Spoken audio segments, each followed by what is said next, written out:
tous, voici la deuxième partie de la stabilité. À vous monsieur Niels. Merci Sylvie Pathès. Alors bonjour à tous. On a vu dans la première partie de la stabilité comment utiliser la planche d'équilibration sur les deux pieds.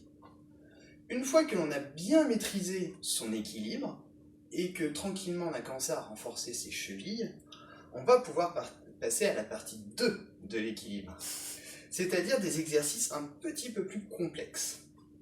Alors on va voir plusieurs types d'exercices. Un équilibre avec les deux pieds, un équilibre deux pieds où on va diminuer son centre de gravité, et un équilibre sur un pied pour les plus forts en dernière partie. Alors, première partie, on se remet comme dans la partie 1, un pied de chaque côté, et on va venir essayer de trouver l'équilibre. Là, deux possibilités s'offrent à vous. Soit vous pouvez essayer d'abaisser votre centre de gravité en fléchissant les genoux, comme ceci. Vous voyez, hein, c'est un petit peu plus difficile, la planche tremble un petit peu. Donc il faut déjà bien maîtriser la première partie. Une fois qu'on a trouvé son équilibre, on se remet en position. On peut faire une petite variante un petit peu plus amusante quand on a des frères et sœurs ou des enfants. C'est-à-dire que l'on se met sur la planche d'équilibre et on va demander à son fils, sa fille, son petit frère, sa petite sœur, de nous lancer un objet en nous indiquant dans quelle main on doit l'attraper. Main droite. Hop! Donc pour l'exercice, nous utilisons une petite bouteille d'eau de 50 centilitres. Les deux mains. Hop.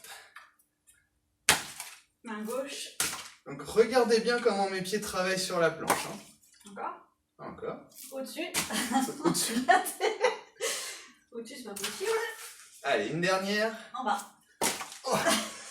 Donc vous voyez, j'espère que vous avez bien regardé mes pieds, n'hésitez pas à revisionner cette vidéo. Vous voyez que la cheville, vraiment les ligaments et surtout les muscles intrinsèques du pied travaillent. Hop, je te la renvoie. Pour cela, comme dans la première partie, on doit bien se concentrer aussi sur ses abdominaux. Ceci est très important. Une fois qu'on a bien maîtrisé à deux pieds, on peut s'amuser à trouver l'équilibre sur un pied. Pour cela, vous mettez votre pied au milieu de la planche. Et vous allez essayer de trouver l'équilibre. Comme dans l'exercice de Madame Sylvie Pathès avec le soleil levant, où on va chercher la lune, là, on peut s'amuser à tranquillement essayer de venir monter son pied au niveau du mollet et de trouver l'équilibre. Hop. Je vous rappelle que pour utiliser cet instrument, soyez sur un sol stable et surtout pas de carrelage pour ne pas glisser. Voilà, bonne journée à tous!